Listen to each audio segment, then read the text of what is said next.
A very pleasant good morning, good afternoon, and good evening, wherever you're located and whatever your time zone is. Welcome to Crossfire. Before we go into the title of our program today and for the next Saturday and the next, please write this down. youtube.com/Katipunan channel 1. Don't spell out the 1, just write the number 1. Let me repeat, this is where you could reach us. youtube.com/Katipunan channel 1. That is our address for now. Excuse me. Well, as with all other matters that go into the internet and this World Wide Web, we also got hacked some time back. So this is where you'll find us. I will repeat that address, but we're on again, as I've said, every Saturday afternoon at this hour. Welcome to Crossfire, together with Sir Butch Valdes. My goodness, I'm eating my words and my titles too. And Sir Paglinawan. We are on the month of December of the year, and every end of December, when we were in high school, we had something like, it's about time that we write our New Year's resolutions. So we review the year that passed and things that we did not do or did that we'll regret, that we have to write it down for the future. Well, this is where we're at now. The end month of the year, December, and that's the title of our program. What has transpired over the past 6 months of the new administration of President Ferdinand Romualdez Marcos Jr.? What has been achieved, what has been done, what has not been done, and with a high rating of 85% according to the polls and the surveys that have been conducted sometime in the month of October, which is the last quarter of this year, what of the things that we have seen over the past 6 months received a high rating of 85%. In other words, what have we approved of? So that's the first part of our program this afternoon. Then we shall be segueing to the Badaan nuclear plant, because we've spoken about energy needs and energy sources and the Bataan nuclear plant in so many other instances. And then, of course, after that, with Sir Butch Valdes, also a long discussion on what is being proposed as the Mahardika Fund, or the Sovereign Fund, or whatever else you could call it. So welcome and enjoy this program. So first of all, let's have answers to this. These are questions that were raised by those who are watching our program, and of course, several others of interest as far as where our government is going. The end month, Sir Butch? Yeah. Well, what the question? Where are we going? Quo vadis, Philippines? Well, if we were to base it on the last 6 months, I guess there will be millions of Filipinos now in agreement with me that when asked where are we going, no, we will not have an answer. No? If we base it on what supposedly has been placed as programs of government, and its direction, it's still a $64 question. Nobody really is clear on as to what direction we are going to. Whether this is done on purpose by this government or not, I am not sure. But definitely, the people are at a loss. I am at a loss. Many people are at a loss. But you can be certain about one thing. There is a perceived and real deterioration of the economic situation, because the prices of goods continue to go up and threaten to go up some more. There is no clear expectation that inflation will be curtailed, controlled, except a promise by the finance secretary that the Philippines will not go into recession. A recession means 2 quarters of negative growth. No? 2 quarters of a negative growth will mean a recession. Like I said before, and I like always to say this, figures may not lie, but liars can figure. And it seems that when you are in government, especially when you are given the charge of the national finances, no, you tend to lie to the people and hope that they will not remember your lies when the time comes. No? This is the situation that we have. We doubt very much whether inflation will be curtailed. We continue to believe that the prices are going to go up. And the government will still be in a misdirected position for the next 6 months, no, at the very least. But then again, Sir Butch, we have the report coming in from those that are doing the polls and the surveys of the people, and from Luzon, from Visayas, and Mindanao. In fact, the highest approval rating that President Marcos Jr. received was from Mindanao, 92%. In the National Capital Region and also in Luzon, that's about 85%. So pretty high. So there must be something somewhere in the air or on the ground that has received such an approval rating from the people. So then we should look forward to more of this, or are we still looking for what exactly is receiving the high approval rating? Ado would possibly clarify this. Well, this approval rating is nothing but popularity. Name recall. If I give you 10 names, whose name do you recall most? And that's, of course, Marcos. No other name now surfaces more than Marcos. Same with Duterte. Precisely because the playing field is not clear. Malabo. No? So in case of Paglabuan, in contrast to Paglinawan, no? Kung sino yung matunog, gets the popular vote.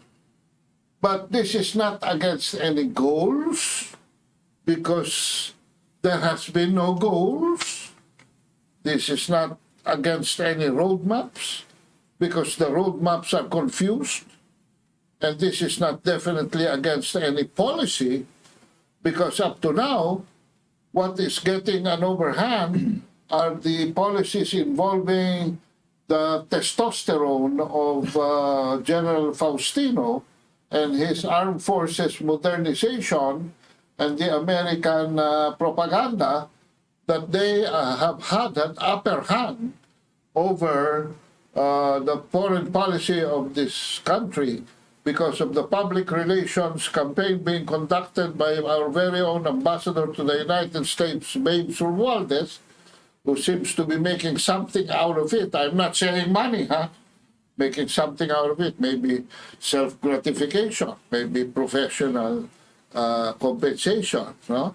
I am not saying anything about it in the negative. But kayo na ho ang maghusga. Okay. Yes, Bakit nauuna ang mga gera-gera? Bakit nauuna ang West Philippine Sea? Bakit nauuna ang mga bases? Bakit nauuna ang mga helicopter? Makakain ba yan ng sambayanan? Hindi po. Mga kabansa, ang rice and corn pwede pa, 25 na raw sa Kadiwa ngayong Pasko, dahil nagkasabay ang importation at ang mataas na harvest. At ang asukal, hindi na natin malaman kung nasaan yan, dahil cover up na ho yung kalokohan ni Vic Rodriguez dyan. Ang sibuyas, we have 300 per kilo, the highest in the world. At ang ating mga baboy ay may Asian swine flu. At pinagbawal ang pink salmon at pampano, pero mura to, kita nyo. Isang linggo pa lang bawal, moratorium na kagad, baliktad na kagad. Ibig sabihin, walang direksyon na maliwanag. So, pagka walang direksyon na maliwanag, kung kayo nakasakay sa isang bus at hindi nyo alam kung saan papunta ang bus, sino ang pinakapopular sa bus na yon? Yung driver. Ayan, that will explain the The question. 85% popularity. Pero meron naman, So, dadagdag ko lang, excuse me before ito. Ako naman, tama-tama yung sinabi ni Doy. Sino ang pinaka-popular? Yung driver.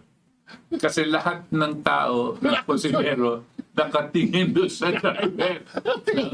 Now, So, pa tayo pero tatanungin sa ito? atin, andun pa tayo. Saan ba tayo dadalhin nito? Mukhang matarik yung mga kalye at mga peligro yung dadaan natin. Saan ba tayo? Siya yung driver. So we are still at the give him a chance mode. No? Kanya popular pa siya kasi wala nang iba. No? Hindi, tsaka pala, pakawala niya kay Erwin Tulpo, ayuda rito, ayuda ron, ayuda sa ilalim, ayuda sa mga bagyo, ayuda, ay popular talaga. Popular talaga. parang nanggaling doon sa poem na cannons to the right of them, to the left of them, volleyed and thunder and all of this. Kaya, Roll the pero yun din ang, 600. yun din ang tanong talaga. Hindi lang tanong natin dito sa programang binabasa natin yung mga nagpadala ng kanilang mga mensahe using the metaphor of what Sir Butch was saying. Nakasakay tayo sa bus, nakatingin tayo sa driver, ngunit sabi naman ni Ado, walang roadmap. Ang ibig sabihin, hindi pa natin alam kung saan patungo yung bus. Naka-seatbelt ba tayo para hindi tayo mahulog sa bus o mahulog sa ating upuan? Ngunit, again, the question, meron naman tayong nadadaanan. At yung driver, tumitigil naman paminsan-minsan para kwentuhan tayo kung ang kanyang ginagawa ay para sa kabutihan ng ating bayan. Marami na siyang nasabi at nabigkas sa kanyang mga talumpati. Kung nakikinig kayong mabuti, marami siyang ideya na kanyang inilagay dyan kung saan tayo papunta. Sa simula pa lang, sinabi na niya, pangarap nyo ay pangarap ko rin. Now, he has also stepped into marami din siyang sa road signs, yung sa bus nga na sinakyan natin. Sabi nga ni Sir Butch, dumaan din siya sa mga iba't ibang lugar kung saan may papasok daw na tulong, investments dito sa ating bayan. Kaya, again, babalikan ko yung tanong, pero naman sigurong nagawa sa salita, sa mga pananaw, what do you call this? The scenery that we have seen as the bus goes along. Perception, they say, is reality. Di ba? Oo, nagiging reality. Oo, nagiging reality. Ang announcement doon sa first 100 days niya, ang sabi ng Philippine News Agency, nakapag-generate ng 1 trillion pledges for foreign investment. Alam ninyo, baka ho 100,000 dyan hindi pumasok. At saka, Baka yun lang pala pumasok. Yung 900, ay baka hindi ho pumasok. I don't know how many administrations would face. I'm sure marami. 5 or 6 administrations. Every administration, no? Pag galing sa labas ng presidente, pagbalik, meron daw siyang nakukuha. No? At kung isasama total mo lahat yung nakuha nila, ang yaman-yaman na ng Pilipinas ngayon. Pero sa totoo po, walang nangyayari talaga doon. Kasi maraming mga volatilya, maraming mga kondisyon, at gusto nilang maglagay ng investment dito, hindi sila makapaglagay ng investment. Bakit? Wala pa tayong infrastructure, hindi tayo nakahanda para bigyan sila ng magandang environment for a Pero business. sinabi din naman, Sir Butch, we are now in the green lane. Go, go, go. Lahat ang green lane nga, wala na. Yung mga nakikita natin sa traffic signs, meron dilaw, you be cautious. Meron pula, you stop. Ito, in-announced and several times and with a lot of emphasis, we are on the green lane. Ang problema dyan, Rita, green lane papasok, green lane din palabas, may U-turn. Dahil mahal ang kuryente. Oo. Alam ba ninyo mga kabansana, eto meron ako dito, may chart ako dito. Nakalimutan ko ipasa kay X. So, ayan. Electricity cost in US cents per kilowatt hour. Alam niyo kung sino yung nando sa tuktok? Ayun, Pilipinas. Nasa ilalim niya, Thailand, Vietnam, Indonesia, Myanmar, Singapore. Kaya ho, pumipila karamihan ng mga umalis sa Taiwan dahil sa visit ni Pelosi, nagpunta sa Vietnam. Bakit? Kalahati lang ho ang cost ng elektrisidad sa Vietnam kaysa Pilipinas. Ito ho, ang mga electricity demand of individual ASEAN countries. No? Makikita rito na pinakamataas na demand Indonesia, pangalawang pinakamataas na demand Vietnam, pangatlo Thailand. Bakit? Dahil pumapasok ho mga foreign investment sa kanila. Kaya ano ang nangyari? Indonesia po ang pumasok sa top 10 global manufacturing output in 2019. Ayun, number 10. Kasunod ng China, United States, Japan, Germany, India, South Korea, Italy, France, UK, Indonesia. Tayo nasa top 20 ba? Wala po. Dahil baka nandun tayo sa around 40, 50. Dahil sa taas nga ng ating kuryente. Hindi ho pupunta rito ang mga investor. Kumari na nga kayo umalis Mag-ibang bansa na kayo dahil taas ng electric bill nyo, di ba? Hindi ho pupunta rito sa taas ng ating kuryente. Number one sa manufacturing. Number one sa commercial establishment. At pati kayo sa residence ninyo, number one, kuryente. Kayo na magsabi sa amin, mataas ba binabayaran yung electric bill o mababa? Paano naging ganyan? Sapagkat nung nakaraang pamahalaan, meron na silang itinatag na tinatawag nga na anti-red tape, anti-barriers, anti-lahat na magkakasagabal sa mga investments at sa mga nangangailangan na magtayo ng negosyo, business permits, whether it is domestic or whether it is foreign, ay ayos na sana. Ngunit hindi naman natuloy at hindi nagkaganon. At ngayon, ang pinakamalaking hindrance, ang pinakamalaking block o yung talagang nagpapapigil ng mga pag-unlad ng ating mga investments ay dahil nga sa elektrisidad, sa power supply. But hindi lang, tama, power supply ang kulang. Pero itong economic managers natin, hindi sila nag-iisip ng agro-industrialization As a matter of fact, ang iniisip nila, tanggalin na itong agricultural production at mag-angkat na lang tayo. Kung aalisin mo ang agro-industries at hindi mo i-develop yan at hindi ka maggagawa ng programa papunta dyan, ano ba ang kailangan yan? Kuryente, no? Bakit ka pa nga naman maglilagay ng kuryente kung ayaw hindi ka naman mag-agro-industrialize, no? Kaya itong mga nagsasabi, we're trying to improve investment, no? Are stupid, no? Because you know very well that your own programs will inhibit them from coming in. So it's all dakdakan lang ng dakdakan. The one who knows exactly what he's doing, which is to destroy our capacity to become a productive economy, no, is Ben Jokno.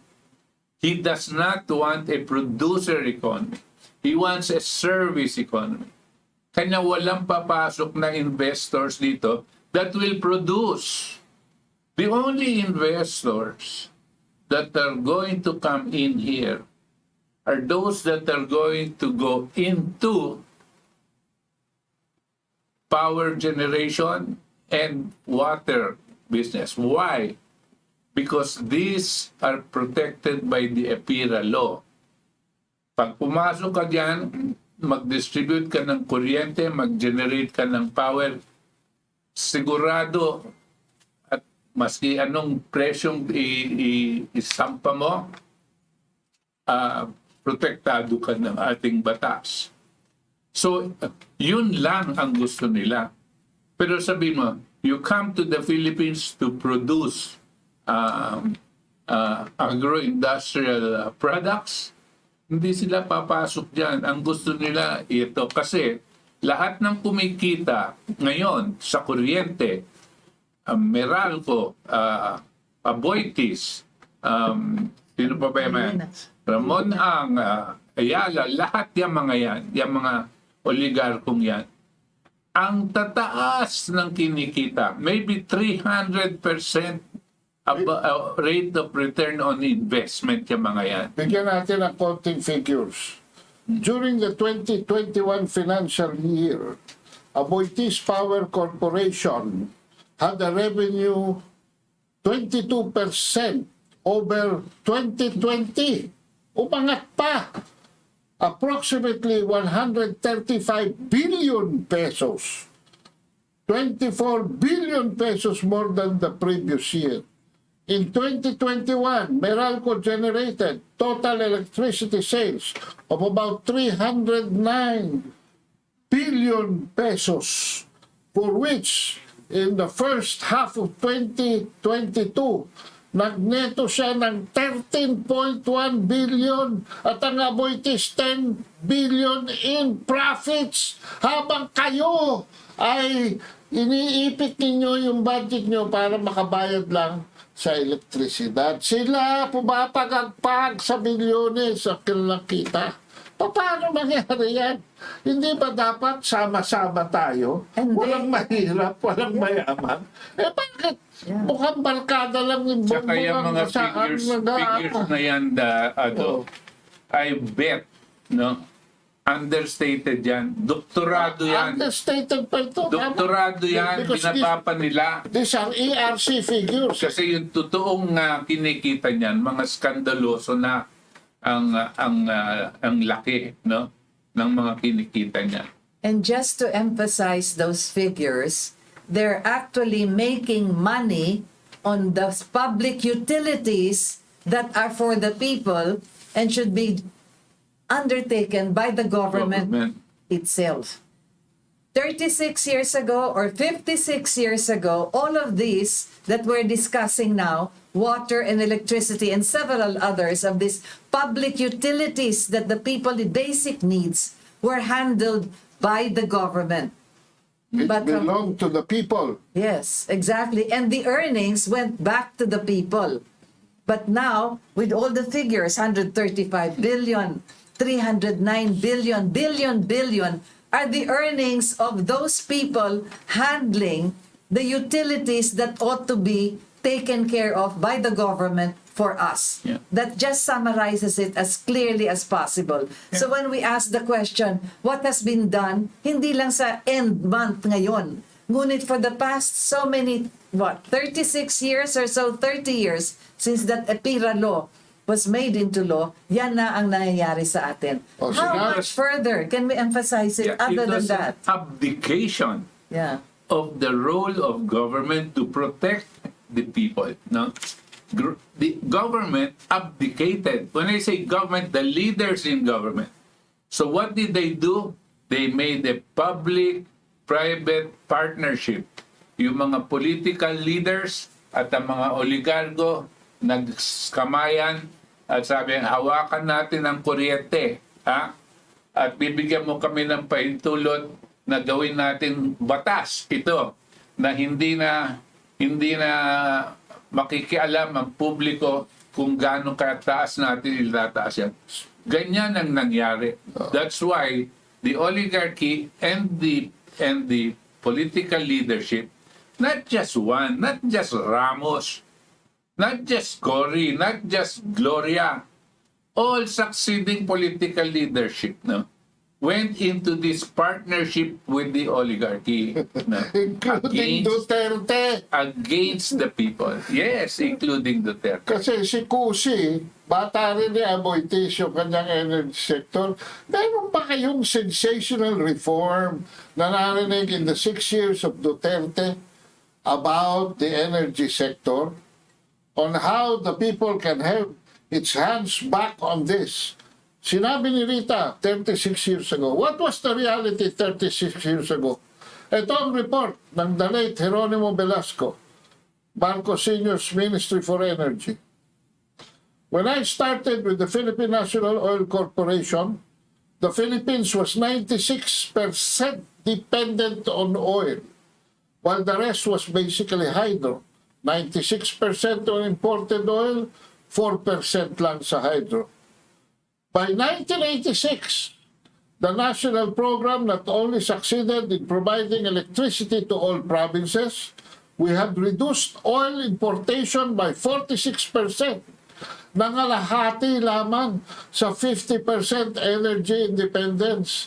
And then the good news was, in December 1985, natapos ang Bataan Nuclear Plant. At by January or the first quarter of 1986, bubuksan na yan. No? At yan ay magpo-provide ng additional 16 to 32%. Kung isang nuclear reactor ang papapasukin, 16%. Kung dalawa, 32%. But sa 16%, bagsak sa 34% ang imported dependency natin. Nasaan tayo ngayon? Nang pumasok si Cory noong 1986, nasaan tayo ngayon? Balik sa 96%. 96%. Bumalik po tayo from the frying pan into the fire, no? At ang pinakawalang yang nangyari, wala yung 11 great industrial projects na pinaplano ni Marcos Sr. Hindi natuloy dahil tumaas na nga ang kuryente. Intentionally ho, hindi pina-operate ang Bataan Nuclear Plant. Intentionally ng mga Amerikano at ni Cory Aquino para magka-brownouts. Hindi ho sila nabulaga dyan. Talagang sinadya nila yan para nga ilipat ang pag-aari mula sa nationalization, mula sa gobyerno, mula sa tao, pabalik sa mga naghaharing uring mga demonyo. Ayan mga kabansa, ang suma total. And those political leaders actually should be charged with treason. And we only have to show them a little of history, exactly as Ado was presenting it. No? Malagay ko, hindi po pwede. At kung makita ng tao ang kawalangyaan ang nangyari dito at pinagkaisahan ng mga politiko at ng mga oligarko ang taong bayan, no? Hindi po pwedeng hindi sila aangal at hindi maninindigan. Exactly. Yung sinasabi nga na yung plataforma na the platform that was presented by former Secretary and the Secretary of Energy at the time of President Ferdinand Edralin Marcos, talagang nakalista na doon lahat ng panggagalingan sana ng sources ng ating energy. Sabi nga, nung panahon na yon, ilang dams, geothermal, pinag-uusapan, hydroelectric, lahat yan natayo nung panahon na yon. Kaya yun ang sumusuporta sa mga kinakailangan natin ng energy source. Ngayon, pinag-uusapan itong nuclear plant. Noong panahon ni President Duterte, binanggit din niya. He also mentioned that we should already have the nuclear plant running. Nothing happened. At the inaugural and several other speeches thereafter, it was also mentioned by our current president that the Bataan nuclear plant also should already be operational. Ngunit ang malungkot dito, yung mga kinakailangan sanang may mga utak na tao na magsasabing tulungan natin ang pamahalaan, na paandarin yan, sila ngayon na nagsasabi, i-junk na yan. Ano? Well, pero tayo dito isang recording, bibigyan natin ng 3 to 4 minutes para mapakita lamang sa inyo kung ano ang aming sinasabi dahil ang demonization ng Bataan Nuclear Plant ay tuloy-tuloy pa rin. Ito po, pakinggan yung mabuti ito at panoorin ninyo. Sa Dating spokesman, si Harry Roque. then you will see what ignorance can do. Kaya lang, bilang taga-Bataan, uulitin ko po, bakit naman kasi nagtayo ng nuclear plant sa Bataan na nasa puntod ng 3 bulkan. Yung mga panahon siguro na tinayo nila, akala nila yung mga bulkan dormant. Ang natutunan natin sa Pinatubo na nandun din sa vicinity ng Bataan Nuclear Plant, wala pong extinct na volcano. Dormant lamang. Itong baga kung nasaan yung BNPP, nasa paanan niya ng Mount Mariveles. Mount Mariveles, ang tawag natin dyan, extinct volcano rin. Hindi natin masasabi na hindi yan puputok, no? Dahil, at nasa paanan talaga yan ng Mount Mariveles, no? Bakit naman natin ilalagay yung isang delikadong bagay? Delikado pa rin yan kasi nuclear energy pa rin yan, no? Nakapagkita mo yung nangyari dun sa Japan, di ba? Ang Japan talagang gumagamit ng nuclear power, pero hindi mo maiwasan dahil sa lindol, dahil sa pagkakamali ng tao, pwedeng maging delikado nga, no? So sa akin lang, siguraduhin natin na kung saan ilalagay yung nuclear plant, walang bulkan. Unang-una, bakit naman kasi doon sa may bulkan linalagay? Pangalawa, hindi nasa fault line, no, nang hindi naman natin ilagay pa sa aperya yung buhay ng tao. Baka sa kagustuhan natin magkaroon ng kuryente, magkaroon naman ng napakaraming danyos in terms of human lives. No? At may mga lugar naman tayong alam na walang bulkan at saka walang mga Fault lindol. No? So yun lang po ang sa amin na mga taga-Bataan. No? Hindi namin tinututulan ang nuclear power, ilagay lang natin sa tamang lugar. Dahil lahat naman po yan may tamang lugar. No? At saka itong, alam mo, lilinawin ko ha, totoo na sayang yung Bataan Nuclear Plant. Kasi naman kasi linagay nga sa paanan ng bulkan. At pumutok na po ang Pinatubo So wag niyo pong sabihin na kami ay alarmist lamang, no, na mga praning. Hindi po Akalain mo ba ang puputok ang Pinatubo? At isa sa pinakamalakas na putok ng Pinatubo yan. No? So ang amin lang po talaga ay not at the cost of human lives. At saka yung Bataan na yan, tinanggap na natin na lugi na tayo Natalo tayo sa arbitration, binayaran na natin yan. At saka tapos na ang life niyan. 36 years na yan, no? Lahat naman ng teknolohiya, hindi naman lumalabas ng 30 years. So para paganahin yan, babaguhin na naman yan na parang gumawa na naman ng bago. Kung gagawa naman tayo ng bago, gumawa na tayo ng bago sa lugar na mas ligtas. Dahil 36 years, hindi na po yan. Kumbaga sa accounting, fully written off na yan. Junk na lang yan. So, of course, sasabihin nila na hanggang 80 anyos ang buhay ng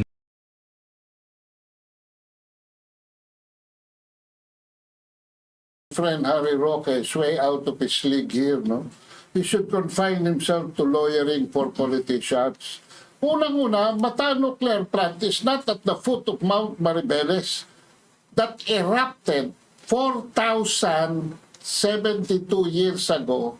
It is about 40 kilometers away from Mount Mariveles.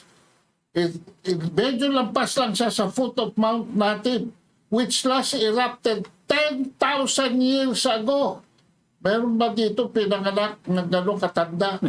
Sure, they are dormant, they are not extinct, which means they will erupt again. Wala naman nagde-deny nun, Harry.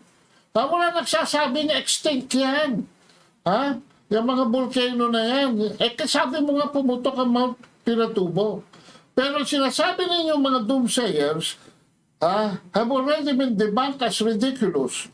Because ang nuclear power plant are commissioned only for 40 years. 40 anyos lang bawat commissioning. And Native and Mariveles have not erupted from 1986 to 2022 or 36 years, and I don't expect them to erupt in the next 4 years to complete sana the first commissioning of the Bataan Nuclear Plant. So this fear factor is a lot of shit. And one former spokesperson trying to overturn serious studies made by scientists and engineers who had participated in the building of the BNPP. Like they are all stupid and you are a genius, seems to be the implication.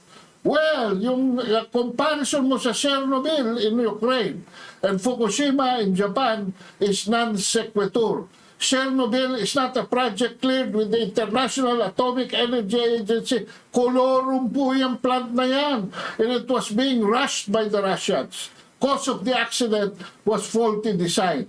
Alam nyo ba ang bubong yan? GI sheets. Yero. GI sheets, yero.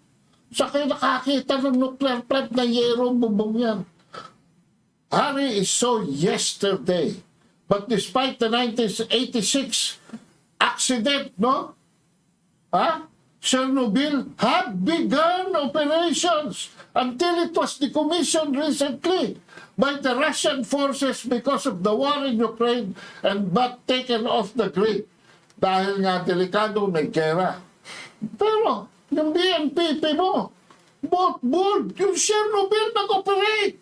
Anong pinagsasabi mo siya? No faulty design, no defect, no accidental record.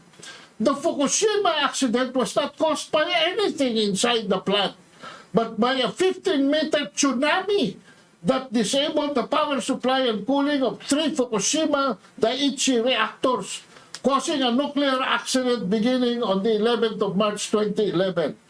Nag-melt yung trick course niya dahil nalunod doon, nabaha. All the controls went out of service. In Chernobyl and Fukushima, no volcano was involved. The 3 similar models of BNPP, Westinghouse design operating in Korea, Brazil, and Slovenia have been operating for more than 30 years and are going to complete its mission another 10 years and are ready for recommissioning for another 40 years. Okay, Mount Pinatubo erupted in 1991, cataclysmic, after sleeping for more than 600 years. More destructive than Krakatoa in Indonesia. The colossal Pinatubo walloped a volcanic explosivity index of 6, besting Mount St. Helena in Washington State by 1 VEI. It registered an intensity of Richter scale occurring within 100 kilometers of the volcano, going even beyond the Bataan nuclear plant. Nagkaroon ba ng single crack ang Bataan nuclear plant? Wala. In-inspeksyon. May microscope. May nagnipahing glass ni Sherlock Holmes. Walang nakita. So enough of this fake news and scare tactics of Harry Roque. Let's stick to facts. Exactly. So if we connect the dots, let us connect exactly what we have been discussing here. Who is holding now our power supply?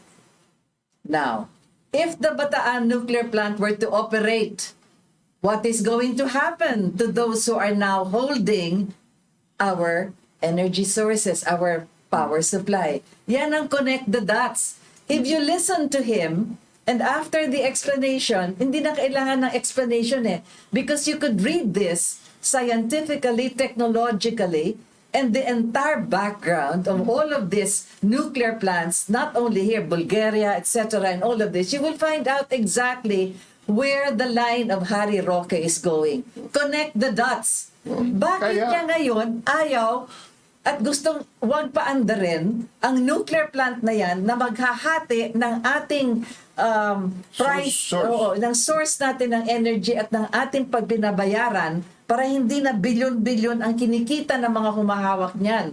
Saan ang gagaling? That is where you connect the dots. And it is so clear. It is as clear as all the figures and the explanation that were undertaken and done by the research of ADO.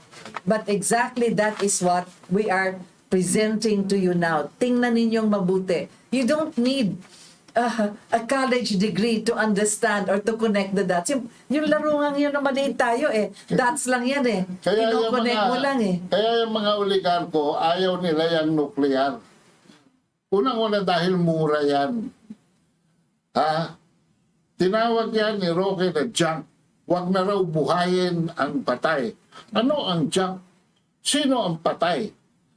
Kung yan ay patay, why is the government spending close to $1 million just to maintain it?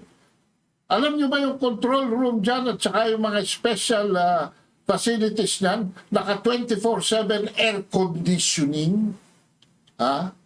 Bakit? Dahil at any time, given just less than a year, ay pwedeng i-operate yan. Bakit yan nililigawan ng South Korean?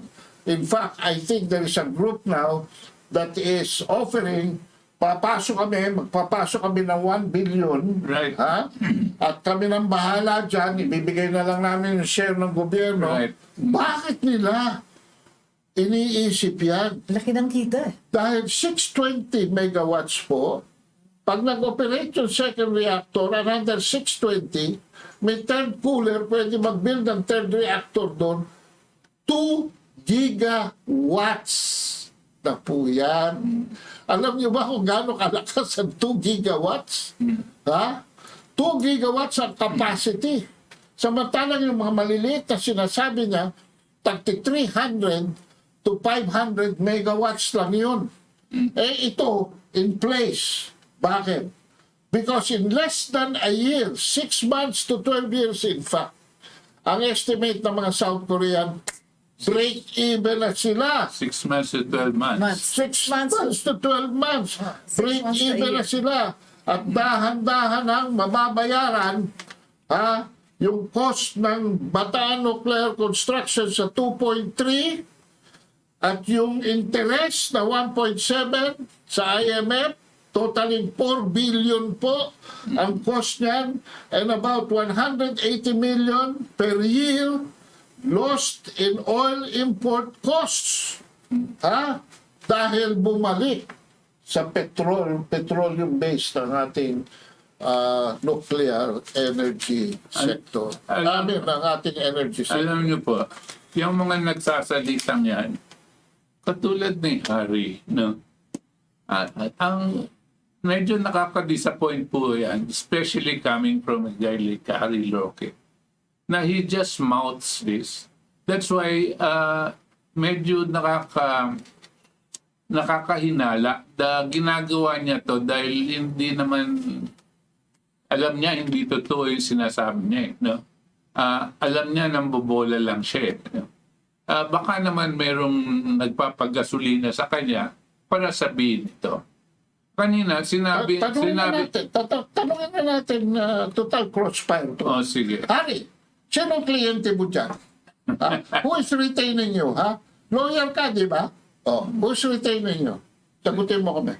Connect the dots. The other thing is, if it is him himself, then he is really ignorant about this. And he should shut up because ignorance can be very dangerous because you're going to be misleading a lot of people and probably indirectly killing a lot of lives. No? Kasi you're a spokesman kilala ka, naririnig ka, tapos maglalabas ka nito mga kasinungalingan na ito. Hindi ka pa nakatungtong doon sa loob ng nuclear power plant Pakita mo yung Kami picture mo. nakapunta na dyan. Inakyat na namin 5 beses yan. Kasama kami nag-i-inspect niyan. No? Nakita namin yan At nakita namin yung turbine. How it is being rotated. Maintained. Para anytime pwedeng... Kasi yung turbine, pag huminto yung umiikot, baka lumundo. Kanya kinakailangan diretso, iniikot yan ng isang motor. No? Yung mga, lahat ng mga nagsasalita, may mga pare, may mga katulad ni Obispo, katulad ni Roque, may mga komunista, no? May mga environmentalists. Walang umaakyat dyan. Meron pang mga senador. Walang umaakyat dyan. No? Hindi nila ini-inspect yan. Dak-dak lang ng dak-dak. No? Bakit? Paano? Mukhang napupondohan sila ng mga Diyos-Diyosan. No? Nakikinig kayo ngayon sa tinatawag na Katipunan ng Demokratikong Pilipino. Simula pa ng tinatag ito. At bago pa niyan tinatag, sa panahon pa ni Sir Butch Valdes, yung Save the Nation movement. Lahat ng yan, yung nuclear plant na yan, pinag-usapan na natin dito sa ating, hindi lang sa ating programa, sa political party ng Katipunan ng Demokratikong Pilipino. Hindi natin papasukan yan kung hindi nga, ang sabi nga ni Sir Butch, ang sabi nga ni Ado, that we have undertaken not just research, not just with Engineer Rojas who was with us here, explaining in detail paano tumatakbo yung nuclear plant na yan. Well, So many years ago, decades na yan, na pinasukan natin yan dito sa Katipunan. Ngayon, papasok itong si Mr. Roque. Ako, I will make it easy for our listeners and for Harry Roque. Lalabas na yung libro ko, The Poverty of Power. Ha? Yang ginagawa mo, Harry Roque, is the poverty of power. Meron kang power humarap sa media, pero wala ka, may poverty of ideas ka naman. Yung artikulong mga sinama ko sa bago kong libro consists of a series of articles that will constitute Nuclear Power Plant 101 para sa inyo mga kabansa. Abangan ninyo ang susunod ng mga announcements sa release niyan. Yan po ang mga research na ginawa ko as far back as 2009. 13 years old na ho yung mga research dyan, walang nagbabago. Isa lamang ang aking conclusion dyan. There is too much ideology. There is too much politics. There is too much greed that went into the discussion of the Bataan nuclear plant. Pero walang nakikinig sa mga scientists. Yan ang problema natin mga Pilipino. We have, pabalik-balik na ako dito, we have a problem for every solution. May solusyon, Bataan nuclear plant. Ano yung problem? Si Cory Aquino, yung mga Amerikano, minutbol, naging white elephant. My God, 36 years, hindi nakapag-ilaw ng isang light bulb. Yaang $4 billion worth. Malayo ang pinanggalingan ng mga diskusyon na pinag-uusapan natin sa hapon na ito. Si Sir Butch, simula pa ng decades ago. Si Ado, sa mga librong kanyang sinulat. At siguro kailangan din natin banggitin. Nung kinocover ko po ang Malacanang for all those decades po ni President Ferdinand Edralin Marcos, lahat yan patungo dito sa ating pinag-uusapan. Energy would be most important, nabanggit ni Ado. For the 11 agro-industrial investments that should have already been flourishing at this stage.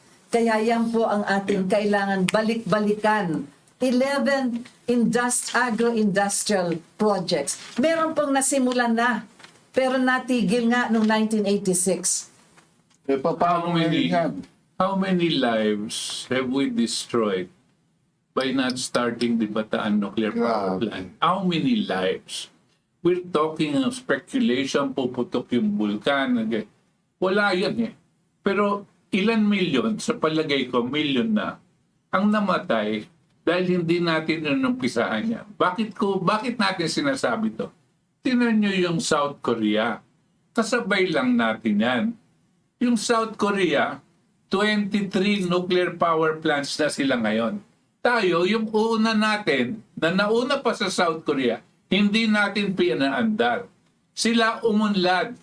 Nakita nyo na ang kanilang kaunlaran. Tayo, umatras. No? Dahil bakit? Dahil meron tayong mga corrupt politicians na naging leader, naging presidente nitong bansa.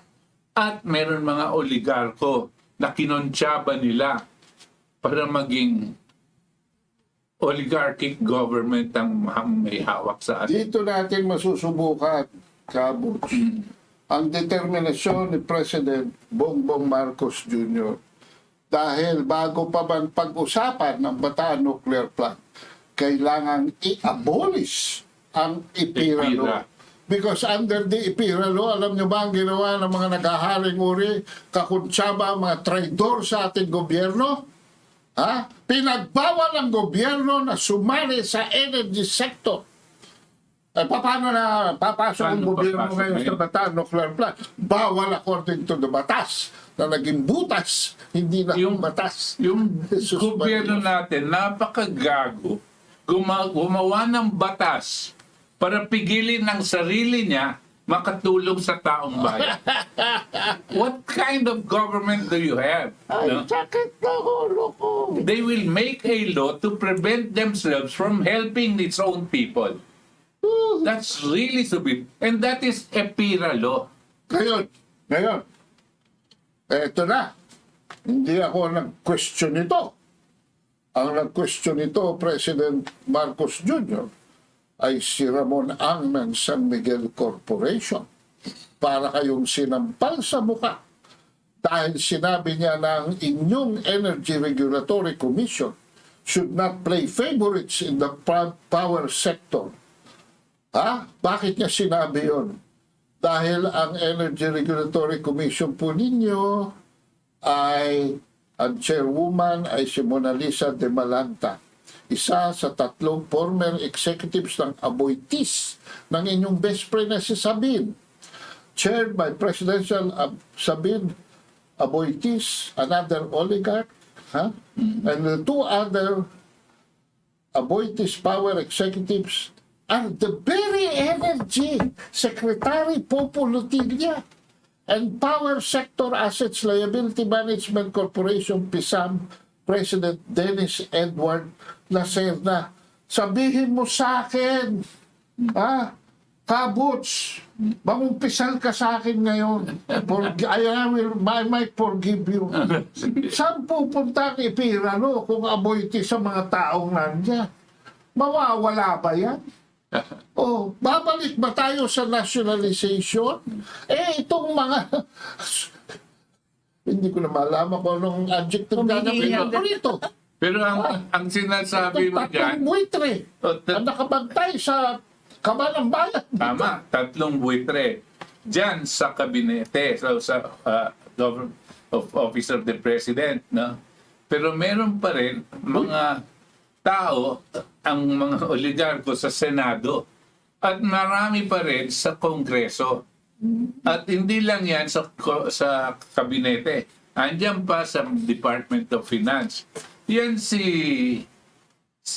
Benjo, no? Kasama yan dito sa mga ayaw producer economy tayo, no? Kasama siya eh. Teka, meron akong naalala bigla. Hindi ba si M.B. Pangilinan ang may-ari ng Meralco at saka si Ramonan? Di ba? May senador sila ngayon dyan eh. Si Rapi Tulfo. Binabanata na nga yung mata nuclear. Wala namang alam. Sus Maria Josep, ang mga galamay nila is all over the place. Papahanap to ngayon. Kaya ba ito in 6 years? Ha? Meron ako mga naririnig na mga nagmi-meeting na ngayon, ha? At ewan ko kung anong pinag-uusapan nila.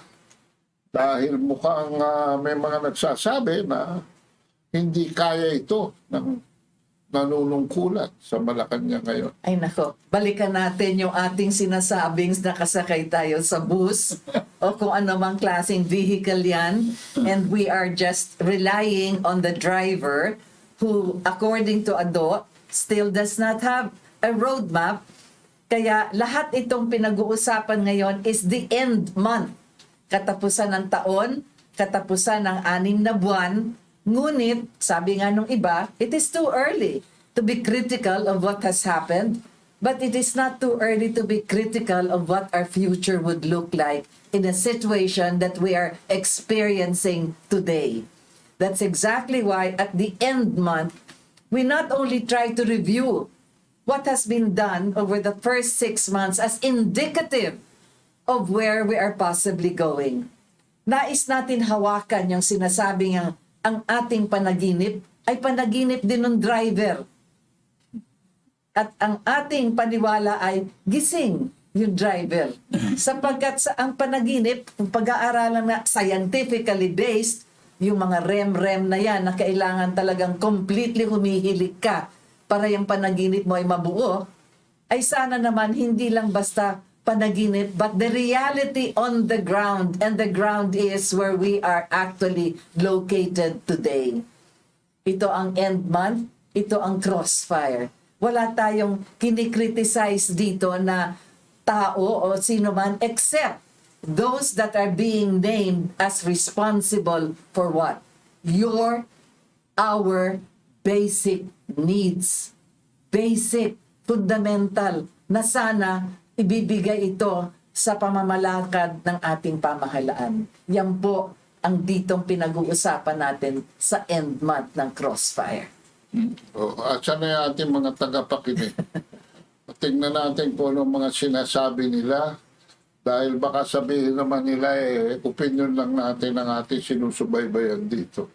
Si Pulina, good morning everyone. Wala ito sa Pilipinas. Freddy Oridina, Indonesia has China train, Vietnam, Laos, Thailand, Maharlika Fund is a success in Indonesia.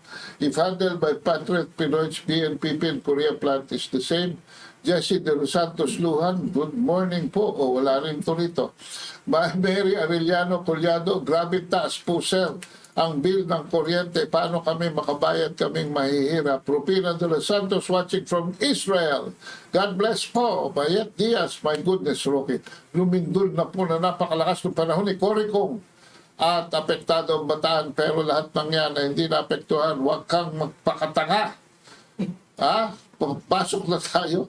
Di bobo si. Di bobo si Marcos Sr. para ilagay yan sa tuktok ng bulkan. Oh, by the way, it is not true na yan ay may fault line dyan. That's right. At ang sabi ni volcanology noon, nung namatay, si Punong Bayan, provided you are not directly on top. If you're on the left or on the right side, uurong ka lang at uurong. So wala pong danger dyan. Napag-usapan na rin yan. Doris Lopez Valdes, dilawang kasi yan si Harry Roque, balingbing din. Balingbing? Ano ibig mo sabihin? Antoinette Camuta, we need cheap electricity. Please fight for nuclear power energy. Thank you po, Romulo Gadi. Tita Rita, ingat lagi. God bless. And Archibido, bakit po napaka-importante mabuksan ng BNPP? Pag-aari ito ng gobyerno, di po ba? Hindi ito naisama sa privatization ng Nipirap. Bakit ang tinutulak ngayon ng oligarko? Tahente nila ay dapat daw ay gumawa lang ng bagong nuclear power plant imbis na umpisahan ng BNPP. Francis Tapia Obrena Aboiti, siguro ang kliyente ni Harry Roque. Ganun siya magsalita. Kinukontra ang interes ng marami na ma-open ang Bataan Nuclear Power Plant. Alejandro Patagnan, PBBM becoming I want wife syndrome. Russian Alsad, mabuhay po kayo mama and sirs. Carmelo Hatol, absolutely correct, 100%. Suprema Valyan, dapat po isipin mabuti. Isipin na mabuti. Ni PBBM, sino nagpapahirap sa mamamayang Pilipino? Jenny Ladores, watching from Angono, Rizal, Lima Margaret, pareho man ang spelling ng asawa ko. Correct kayo, Miss Rita. Rufina Baisa, salamat po ang inyong tatlong nalilinawagan na ang issues. Eldon Jan de la Cruz, salute po to your convictions. Sa tinuulit ko, marami tayong mga libro na pwede nyo pagbasihan ng mga research-based opinions. At ang Christmas book sale po natin, tuloy-tuloy. 1,200. Just text me at 0917-336-4366. 0917-336-4366 para makabili naman po ako ng pang-medianoche. Maraming salamat po sa inyong lahat. Kami po ni Ado ay galing sa isang pagtitipon ngayong hapon.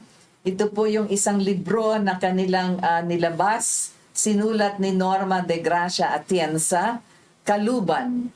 Tungkol po ito sa mga iba't ibang bagay ng ating nakaraan at ating kasaysayan na nilalabas nila upang ating maalala. Isang lugar lang po ito sa Taal, at saka yung mga iba't ibang mga tao na naghubog ng ating kasaysayan. Kaya kami pong dalawa ay nanggaling doon ngayong hapon, ngunit parang paalala na rin sa lahat sa inyo. Mahalaga po ang balikan natin ang nakaraan sapagkat marami tayong matututunan na aral doon. Kagaya nga ng pinag-uusapan natin dito sa Crossfire. And for this afternoon, it is very important that you replay this and listen to it even more carefully because it is so vital for our survival.